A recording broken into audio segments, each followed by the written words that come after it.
The proclamation of the Word of God is in the book of Isaiah chapter 38, verse 1 to 6, and verse 21 to 22, and verse 7 and 8. The reading. In those days, Hezekiah was sick and near death. And Isaiah the prophet, son of Amos, went to him and said to him, Thus says the Lord, set your house in order, for you shall die and not live. Then Hezekiah turned his face toward the wall and prayed to the Lord and said, Remember, O Lord, I pray, how I have walked before you in truth and in a loyal heart, and I have done what is good in your sight.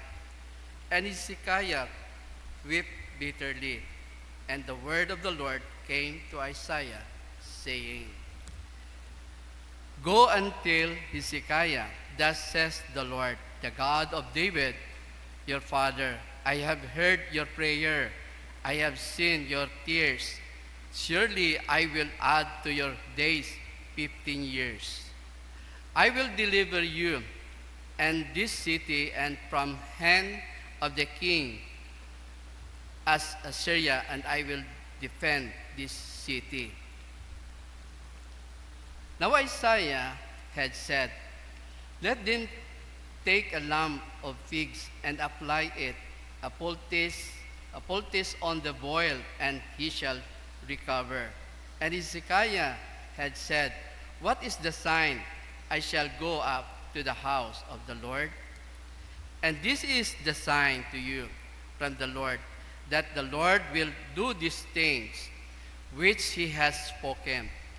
Behold, I will bring the shadow on the sundial which has gone down with the sun of the sundial of Ahaz 10 degrees backward, so the sun returned 10 degrees on the dial by which he had gone down. The word of the Lord. Please stand for the responsorial psalm. Isaiah chapter 38. Our response, You saved my life, O Lord, I shall not die. I said in the prime of my life, I shall go to the gates of Sheol. I am deprived of the remainder of my years. Response, You saved my life, O Lord, I shall not die. I said, I shall not see, the Lord is the land of the living. I shall observe man no more among the inhabitants of the world. Response, You saved my life, O Lord, I shall not die. My life span is gone. Take from me like a shepherd's tent. I have cut off my life like a weaver. He cuts me off from the loom. Response, You saved my life, O Lord, I shall not die. O Lord, by these things men live, and in all these things is the life of my spirit. So you will restore me and make me live. Response, You saved my life, O Lord, I shall not die. Glory be to the Father, and to the Son, and to the Holy Spirit. World without end. Amen.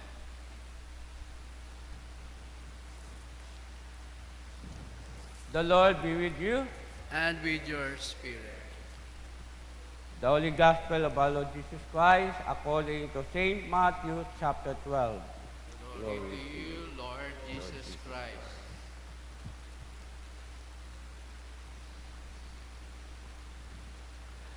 At that time, Jesus went to the green fields on the Sabbath, and his disciples were hungry and began to pluck heads of grain to eat. And when the Pharisees saw it, they said to him, Look, your disciples are doing what is not lawful to do on the Sabbath. But he said to them, Have you not read what David did when he was hungry, he and those who were with him? How he entered the house of God and ate the showbread, which was not lawful for him to eat, nor for those who were with him, but only for the priests. Or have you not read in the law that on the Sabbath the priests in the temple profane the Sabbath and are blameless? Yet I say to you that in this place there is one greater than the temple. But if you had known what this means, I desire mercy and not sacrifice, you would not have condemned the guiltless. For the Son of Man is Lord even of the Sabbath. The Gospel of the Lord. Praise to you, Lord. Please be seated. Good morning. Sa aton nga Gospel sa St. Matthew, chapter 12, verse 1 to 8. Gimpo na it mga Parisiyo dumalagad ni Jesus nga hamam nagbuo sanday uhay upalay it adlaw it inog pahuway o Sabat. Para sa mga Parisiyo, hay kasayanan nyo ta na pagpamantaw sa ginhimo it malagad ni Jesus. Dahil makita natin doon mga disciples ni Jesus hay halin sanda sa mangayo nga lugar kumbagay nagbaktas no kung siya pati it lugar nga kung siya makita natin nga sanda nagwali pulong Diyos para may pabot sa mga tao. Ag digid mawala, siyempre, pag isang katawag gaoy, agwat makaon, siyempre ginagutom gid. Di ba?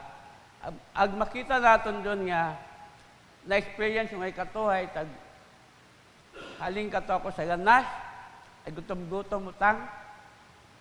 Kita ba, mga pahig na pak, na buo ka ba, mga habilin ba nga, sipot galab, nakaon ko rin doon. Siyempre, para masundan lang imong tiyan. Mula ginahimo it mga disciples. Nga makita natin nga, ginsita sanda. Pero, hamba ni Jesus, wa ba ninyo nabasahi? Ginahimo ni David, gingutom sanda, ibahan na ng mag-alagad. Ang nagsuot sanda sa templo, it Diyos, ang nagbuo it, tinapay. At sanda, nagkaon. Nga kung siin, do karapatan niya magbuka to ay do mga pari. Pero, dahil sa kagutmon, sanda, nagbuong. Habang ang Jesus kanda, sa mga Parisiyo, habang manara akong kinangham, bukot hain. Butambagon, do karuoy, napakita Ginoo sa mga tao. Bisan, nalato mga pare, inambay ito sa Biblia, sa Biblia, bisan nga ni mga pare ay nagapas man kasuguan, di ba? Pero huwag masanda ng kasaga dahil sa karuoy at Diyos. Dahil nakita Ginoo sa sitwasyon isang katawo kung sanda inagutom.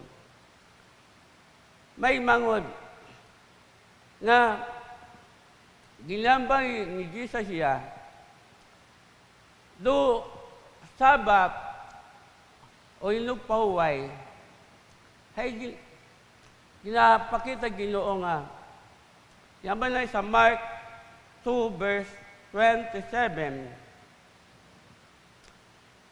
Habang na naiya, do adlaw itong pahuway ay ginahimo ra para sa kamagayran itawo. Ano ron? Dumayad nga binuhatan.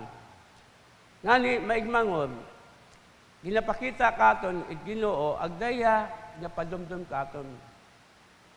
do karuoy, yung pakitay Ginoo ay dapat man makita man das sa aton nga kabuhi.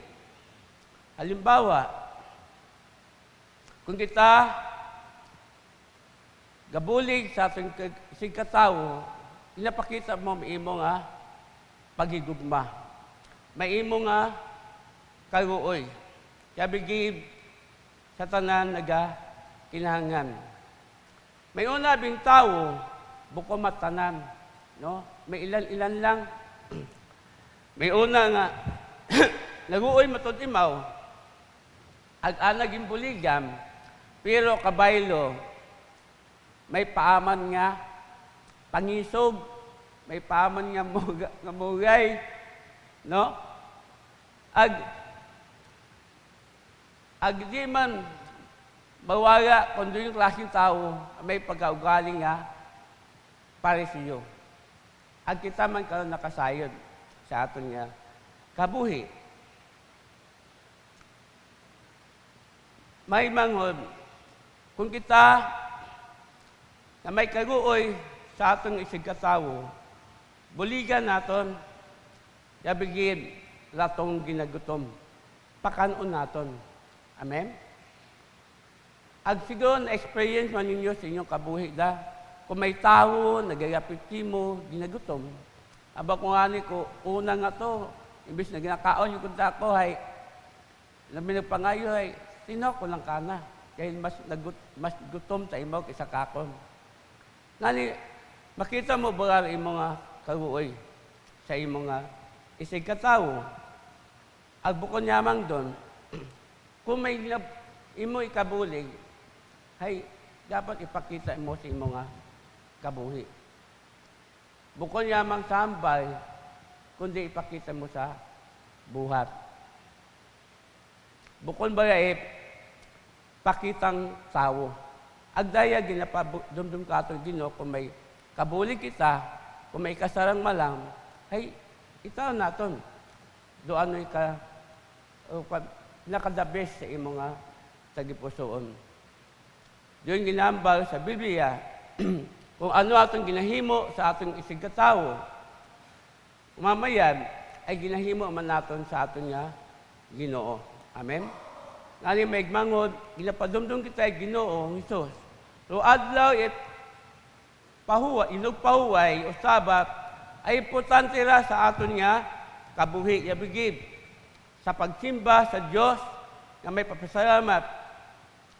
Ngawa na kita pagpabayi sa adlaw naton nga pagpangabuhi.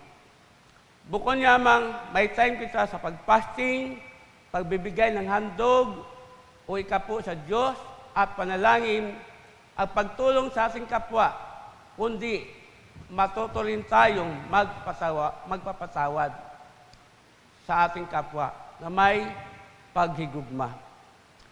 Dahil sa paghigugma, daya do pinaka-greatest nga kasuguan nga ginapaabot kato ni Ginoo. Agdaya dapat makita sa atong kabuhi. Bukod yamang sambal, dapat makita sa aton nga kabuhi. Baik manghod, daya ginapadumdum sa Ginoo. Bisan sa inupahuway o bukod mat inupahuway, kung tawo nagarapit mo, na kinabulig, ang may karuoy ka, uligan naton. At kabay, maging halimbawa kita, katulad sa atong Ginoong Kristo, nga aton nga Ginoo.